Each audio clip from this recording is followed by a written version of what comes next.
Galera, tô aqui, mas não pode, viu? Tem que estar de jaleco, peraí. E aí, como vocês estão? Todos bem? Vocês esperam que sim, galerinha? Por favor. Nosso tema de hoje é um tema que, não vou dizer que ele é simples, né? Mas ele é um tema que acaba sendo do gosto geral, porque ele fala de um tema, de uma situação muito comum no dia a dia, né? Justiça com as próprias mãos. Como vocês podem perceber, nós temos aqui aspas no nome justiça. Mas por que, professor, justiça com as próprias mãos está entre aspas ali, justiça?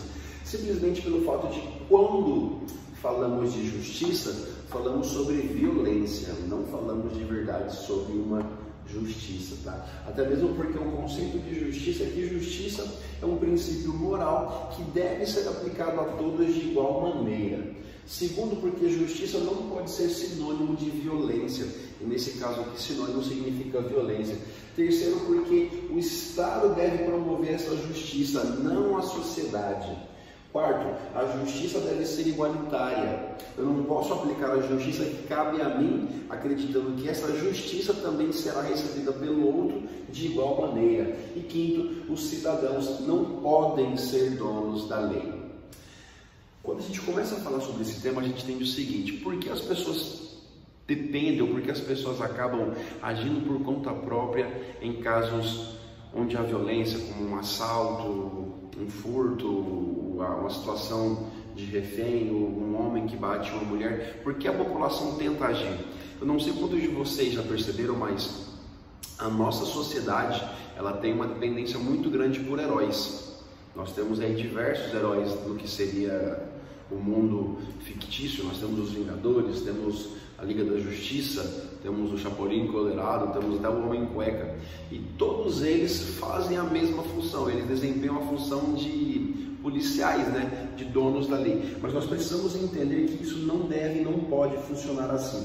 Eu tenho para vocês aqui algumas concepções de justiça. A primeira delas é na Grécia Antiga, onde Aristóteles definia a justiça como sendo uma igualdade proporcional, tratamento igual entre os iguais e desigual entre os desiguais, na proporção de sua igualdade ou de sua desigualdade. Para Platão, justiça deve ser reconhecida como sinônimo de harmonia social, relacionando também esse conceito à ideia de que justo é aquele que se comporta dentro da lei. Céfalo, lá na frente, após um longo período de reflexão, ele também associa que justiça pertence a um nível social e não a um nível natural. Já na Idade Média, nós temos ali o teórico São Tomás de Aquino, que acabava acreditando que justiça é um termo aplicado às coisas divinas, visto que justo somente é Deus. É por isso que durante um longo período na Idade Média nós tivemos ali batalhas religiosas onde as pessoas matavam, feriam em nome da justiça divina. E a gente entende que isso não é o que nós estamos buscando. Depois nós temos o justpositivismo moderno, que é de Hans Kelsen. Esse sim apresenta uma ideia de justiça pautada nas leis, pautada na ordem, onde um grupo de homens se une, cria um conjunto de leis, ele passa a aplicar essas leis para a sociedade. É um conceito muito próximo daquele criado pelos filósofos contratualistas, que são aqueles filósofos que acreditavam que nós, seres humanos, temos um contrato social, ou seja, nós saímos do nosso estado de natureza normal, de natureza comum, e passamos a viver em um estado social. E nesse estado social é necessário que eu entenda o quê? É necessário que eu entenda que quando eu estou vivendo em sociedade, eu preciso deixar com que o Estado, deixar com que a sociedade faça a justiça, possa agir, mas não a sociedade como um todo. Quando eu digo meio social, eu digo a justiça, o Ministério da Justiça, os órgãos responsáveis por garantir a segurança, eles devem agir. Mas agora a questão é, por que a sociedade tem agido com as próprias mãos? Segundo as últimas estatísticas do governo federal, ali do Ministério da Segurança, do Ministério da Justiça, a cada 9 minutos um cidadão brasileiro é brutalmente assassinado. A cada 24 horas um membro da comunidade LGBT é assassinado.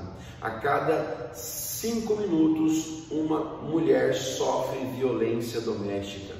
Agora, esses dados são interessantes porque eles comprovam que, infelizmente, O governo, o Estado, que é com quem nós fizemos um contrato onde eu cedo a minha liberdade para que ele me proteja, não tem cumprido de fato o seu papel. É por isso que muitas pessoas têm agido com as próprias mãos para se proteger. Agora entenda, é importante que você saiba diferenciar dois conceitos. Um deles é justiça com as próprias mãos, o outro é legítima defesa. Legítima defesa é quando você se vê em uma situação de perigo e você decide agir, o que na verdade não é o mais correto, né? E nessa maneira de agir você talvez acabe cometendo algum delito, como por exemplo um homicídio. Em um caso de assalto, a pessoa tenta te ferir, você de alguma forma consegue se livrar e você acaba ferindo ou matando a outra pessoa. Isso é legítima defesa.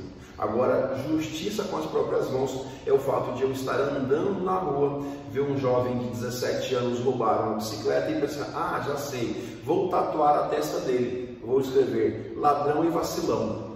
Isso é violência, isso não é justiça, porque a partir do momento que eu humilho o outro, ele não aprende nada com isso. Então a gente entende que quando falamos de um conceito de justiça com as próprias mãos, estamos falando de violência. Caso esse tema caia para você no Enem, é importante que você saiba diferenciar esses conceitos, principalmente os conceitos mais antigos, né? Aqueles criados lá na Idade Média.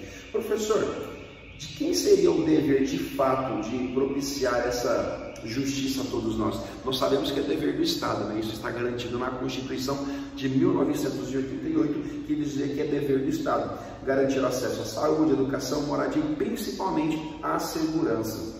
Agora a grande pergunta é, no Brasil, a justiça é de fato igualitária? Todo mundo no Brasil recebe o mesmo nível de justiça? O que vocês pensam? O que vocês acham disso?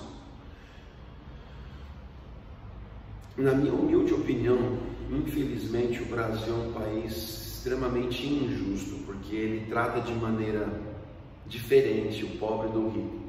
E quando nós falamos de justiça, isso não deve acontecer, porque aqui no primeiro tópico diz, justiça é um princípio moral, não um princípio econômico. Sendo um princípio moral, ele deveria ser aplicado de igual forma a todos, mas isso não acontece. Então, muitas vezes, as pessoas acabam agindo por impulso, acabam agindo com suas próprias mãos, simplesmente pelo fato de saber que a justiça não vai funcionar.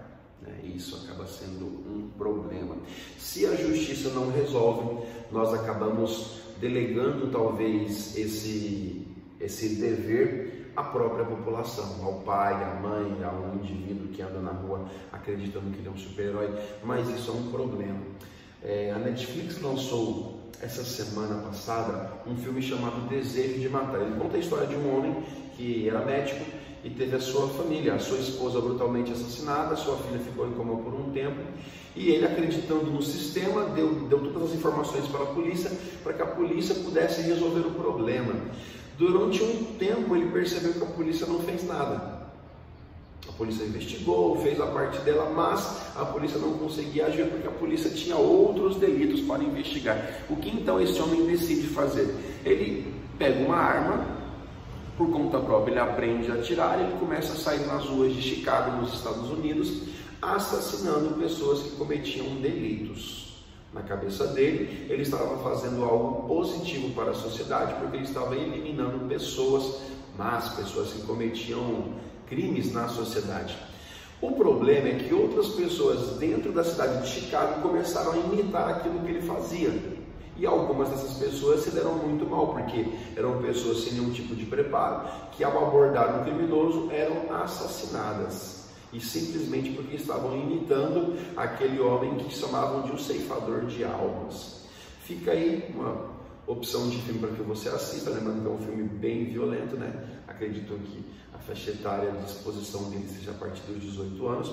Então converse com seus pais para assisti-lo, tá bom? Queridos, esse é o tema da próxima semana, que vocês terão que fazer o texto. Depois leiam o texto base que estará disponível para vocês lá no E-Class. E é basicamente isso daqui. Qualquer dúvida, vocês sabem onde me encontrar. Um abraço do professor Felipe, até a próxima.